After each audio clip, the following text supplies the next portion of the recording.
Hello guys, I'm Shubham. I welcome you to my channel and I also hope you're doing fantastic. Guys, traveling in the train is really exciting, right?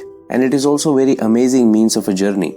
But what will happen to your opinion if you discover that someone in the train is murdered and that killer is traveling with you in the same train? Well, today we are going to find an answer to that question because the movie that we are going to discuss today is Murder on the Orient Express. To be clear, it is not just a movie, it was also a best-selling novel written by Agatha Christie in 1934. This movie was released in 2017 and it was directed by Kenneth Branagh. But before we start an amazing story of this movie, I would be really grateful to you if you consider subscribing my channel because we will be discussing a lot more murder mystery stories like this. So with that said, let's begin the story. So story begins in Jerusalem, which is capital of Israel. In a church, three religious representatives were talking near a priceless relic and they were spotted by many people. And 1 hour later, that priceless relic got stolen.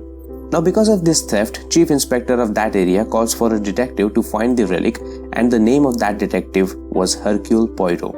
Detective starts his investigation and the first doubt goes to obvious three religious representatives because they were spotted at the scene just a moment before the theft. Hercule investigates and almost immediately concludes who might have committed this theft. He gathers people where he would be announcing who that relic had stolen. When Hercule was declaring this, he was walking people through how exactly he got to the solution. Now he already had sent an officer to find where Hercule thought he might find the relic and the thief will be the one who that office belongs to. Here, we viewers come to find out about intelligent predictions that Hercule made during this revolution of thief. He appointed an armed guard at the south gate already because it was the most obvious way to run for a thief. He also set an obstruction with his stick as if he knew it would come handy. When police were investigating, they did not find any evidence which was needed to find thief. But Hercule found one evidence. He found one crack on a meticulously well-kept wall, and cause of that crack would be hard-soled shoe or perhaps a boot. Now there is one very important question a detective must ask himself when solving a crime. That is, who will be benefited from committing such crime? Usually that solves most of the cases, and we will see how this one question helps Detective Hercule in his further investigative journey. Well, coming back to the theft, as Hercule made it quite clear that the crack must have caused by a hard-soled shoe. But when Hercule looked at religious accused men, he found they were wearing very soft and poor shoes because they preferred to live humbly. So the crack couldn't have been caused by any of them. Now the thief would be the one who was wearing a hard-soled shoe and was willing to live his life in a lavish way. It was none other than Chief Inspector of Police who had stolen the priceless relic for himself. But he did not want to leave his job as well, and that was the reason why he hired a detective to find the relic. But he seriously thought Hercule would be pinning this on one of the religious men, but Hercule was far more intelligent than he thought, and he discovered the actual truth. As an only escape route, Chief Inspector ran towards the south gate, but as you all know, Hercule already had appointed an armed guard to prevent this from happening. And this is how the thief was caught and priceless relic was recovered. This scene actually portrays the intelligence of Detective Hercule Poirot. After solving this, Hercule was thinking that he has earned a little holiday for himself because he was tired. So he was going to Istanbul and to London from there. Hercule was kind of a person who could see the world as it should be, and when it's not, the imperfection of it stands out. That was the reason why he was so good at detecting and solving crimes. In further scene, we could see that Hercule reached to Istanbul where he met his old friend Book, who was managing a luxurious train, and the name of that train was Orient Express. When Hercule and Book were talking, they were interrupted by a British consulate for a high-profile case of Kastner, where apparently someone had cheated and someone had died. But through his great ability of deduction and prediction, Hercule already knew about the case and that he will be hired to solve this case as well. That is why Hercule makes a request to Book to help him find a cabin in Orient Express. Book promises to find a cabin, but every seat was taken. Even so, Book finds space for Hercule with Mr. McQueen, who was an assistant to Ratchet, and the role of Ratchet is cleverly played by Johnny Depp. Now, on this train there were a lot of people and we will come across everyone in further scenes, especially when that role has something important to contribute in the story. So, the train starts to move and everybody set themselves comfortably in it. The very first encounter in the train of Hercule was with Mrs. Hubbard, and he came to find out that Mrs. Hubbard doesn't have a good reputation as far as monogamy is concerned. She was accused of husband hunting abroad and she did not even deny that. In the next scene, Ratchet finds a threatening note in his compartment which was saying, "Better watch yourself." Now Ratchet was not at all a wise man. He had done a lot of terrible things to a lot of people, and that's why even he could not guess who must have sent him that note. Frustrated, Ratchet comes out of his cabin where he encounters with Mrs. Hubbard and he starts flirting with her. Now you know Mrs. Hubbard had a reputation of husband hunting. So Ratchet thought Mrs. Hubbard would respond to him in a good way and his further journey will be astonishingly amazing. But Mrs. Hubbard actually insults him and rejects his flirt harshly and went back to her cabin. In the next scene, we can see a man who has claimed himself to be a professor and his name was Gerhard Hardman. He wanted to sit separately from Dr. Arbuthnot because of the difference of their races, but Miss Mary Debenham defends him and teaches Professor Hardman a lesson to remember. Everyone in the train was very surprised by this incident, especially Detective Hercule Poirot. Ratchet had tried to talk to Hercule about one thing which was bothering him, but Hercule was not entertaining him at all. Every time when Ratchet tried to establish a conversation with him, Hercule had given an excuse to avoid him. Still, Ratchet finally finds an opportunity to talk to Hercule when he found him reading a book. Ratchet offered Hercule a companionship because he thought Hercule would be feeling lonely traveling for 3 consecutive days. But Hercule made it quite clear that he is at his happiest alone. Still, Ratchet did not want to let go of this opportunity to talk to Hercule because he had a job offer in his mind to give to Hercule.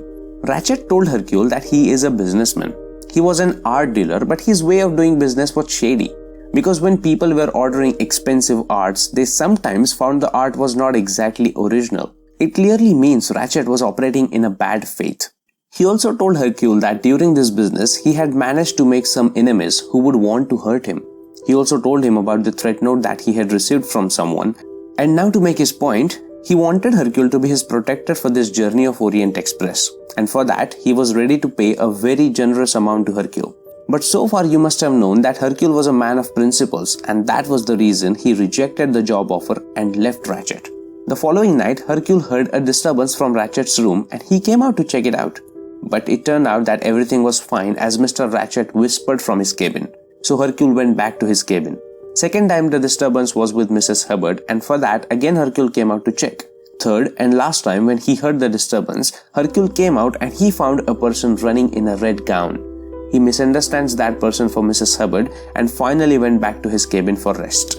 Hercule here really wanted to rest, but I think even nature did not want him to sleep, and one electrical storm hit an ice mountain which bumped off Orient Express, and because of that Orient Express was derailed. Mr. Book then came to inform everybody about the derailed situation of the train and told everybody to sit tight comfortably till help arrives from next station. Because Orient Express would not be reaching to its next stop on time, the help will be sent from the station to make things right for Orient Express. But that was an external situation. The main question was who was going to make things right for Orient Express internally. Next morning, Mr. Masterman brought breakfast for Ratchet and he was knocking on the door, but Ratchet wasn't responsive to that. At the same time, Hercule also came out and responded to this non-responsiveness of Mr. Ratchet. He found out that cold air coming from Ratchet's cabin and the cabin was locked from inside. Intelligent Hercule suspected something fishy going on and he told Masterman to call Mr. Book as well as Dr. Arbuthnot immediately. Hercule then broke the door and as he suspected, he found Ratchet stabbed to death. Dr. Arbuthnot came there and he told some preliminary observations about the body. He told Hercule that there were multiple stab wounds. Some were shallow and some were cut right through the muscle. It was even more difficult to understand if the killer was right-handed or left-handed because of the randomness of stabbing. Time of death was between midnight and 2. Book tried to convince Hercule to solve the case as his reputation was on stake. Orient Express was a luxurious train and even if the murder had happened on the train, its reputation would be saved if police had been presented with a closed case. Book said if Hercule did not solve the case, then police might arrest an innocent person and the real culprit would go free.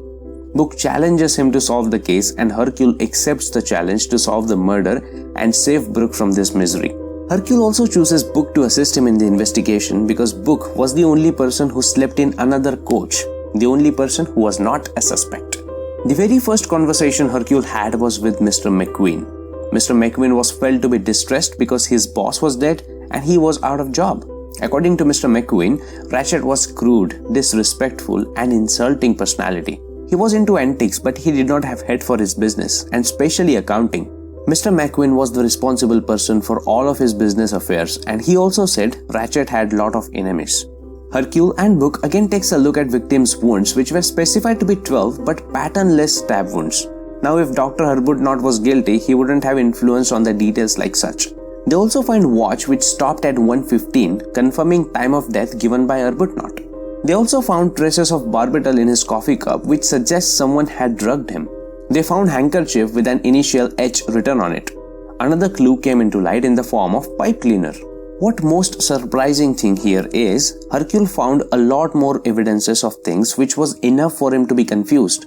So the killer must have planted all of these evidences to throw Hercule off. However, Hercule found one more threatening letter which said something like, "A strong blood is on hand, you will die." But this note was felt incomplete. Later, the team of assistants arrived from next station and they started working to make things right for Orient Express.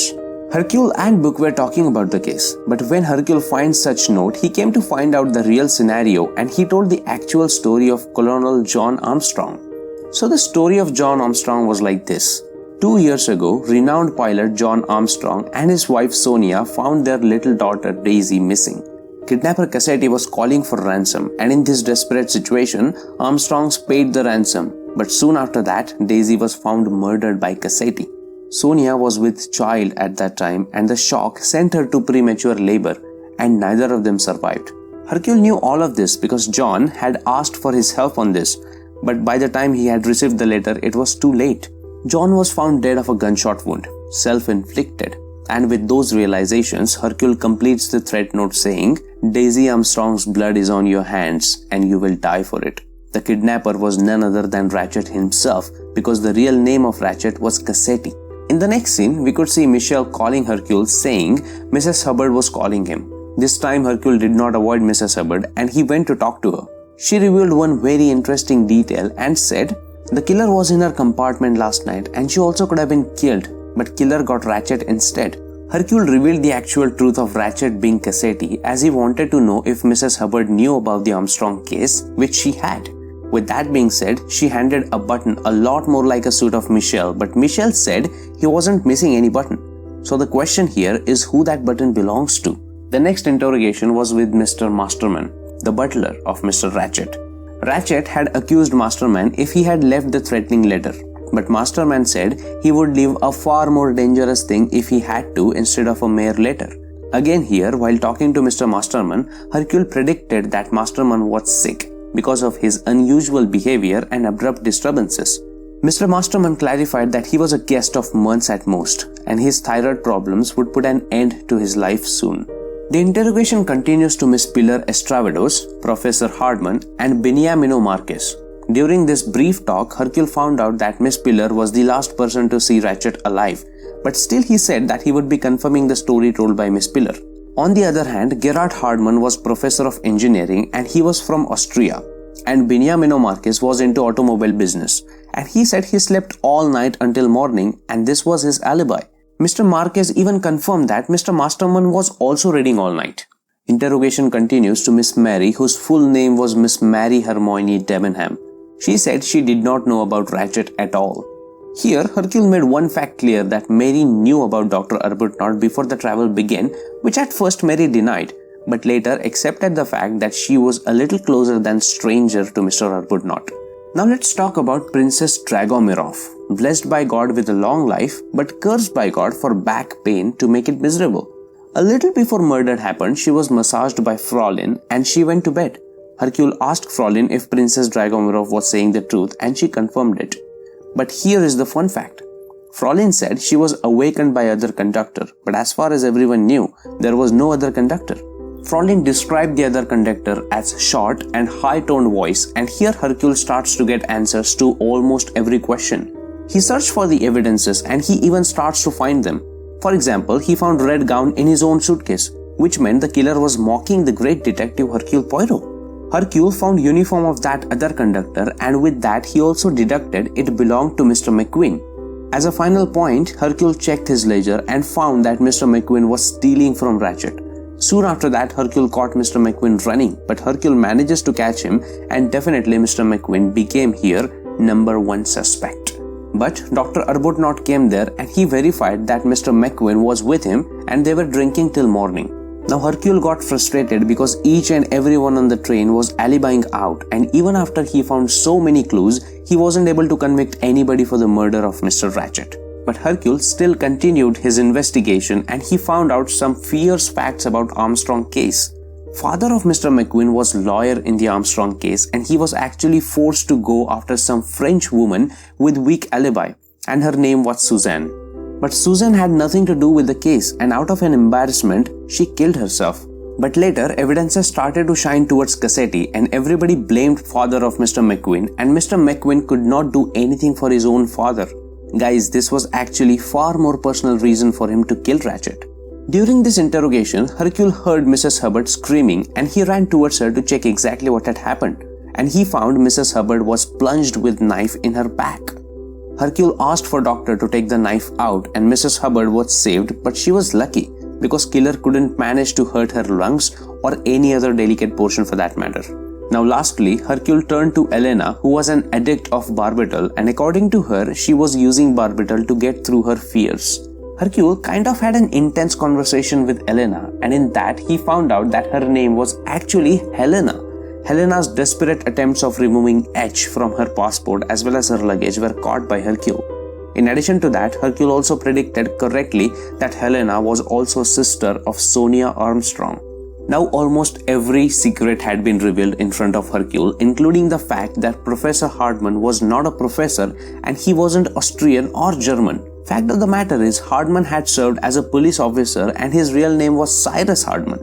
Now Hercule had it enough because in this whole crime-solving history, he didn't face such problems at all. But this crime was abominable and Hercule felt stuck in it. As a final attempt, Hercule prepared a series of questions which he wasn't able to answer by himself. And that was the reason why he called Miss Mary Debenham. He was expecting some answers from Mary. So the unanswered questions by Hercule were like this: the handkerchief, the pipe cleaner, the scarlet kimono, the uniform, the time on the watch. Was Mr. Ratchet murdered then, later or earlier, by one person or more, and which of them? Now Hercule was finding answers of these questions. Hercule said a lot of people on this train have lied to him, including Mary, and with that he accused Mary of planning Ratchet's murder. These accusations were interrupted by Dr. Arbuthnot and he chose to shoot Hercule for causing these interruptions. He told Mary to go and then he attacked Hercule for accusing Mary, and he was even ready to take blame for the murder in order to save Mary. It turned out that John Armstrong was best friend of Doctor, his commander in fact. He has made Dr. Arbuthnot a better person and Cassetti destroyed John. So Arbuthnot drugged McQueen and changed the time in watch so that he can lie about the time of death.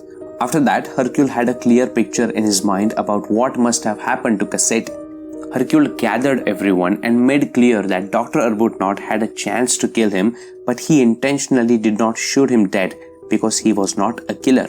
With that said, Hercule starts to reveal the secrets and hidden facts about all the members on Orient Express, and here he asks one final question to himself. That is, who stands to benefit for the death of Cassetti? Guys, now prepare to be amazed because it turned out that each and everyone on the train was related to the Armstrong case in one way or another, and basically everyone stands to benefit for the death of Cassetti. Cassetti has caused grief, sufferings and pain of losing to each and everyone on the Orient Express. Dr. Arbuthnot was John's friend. Mary was almost like a mother to little girl.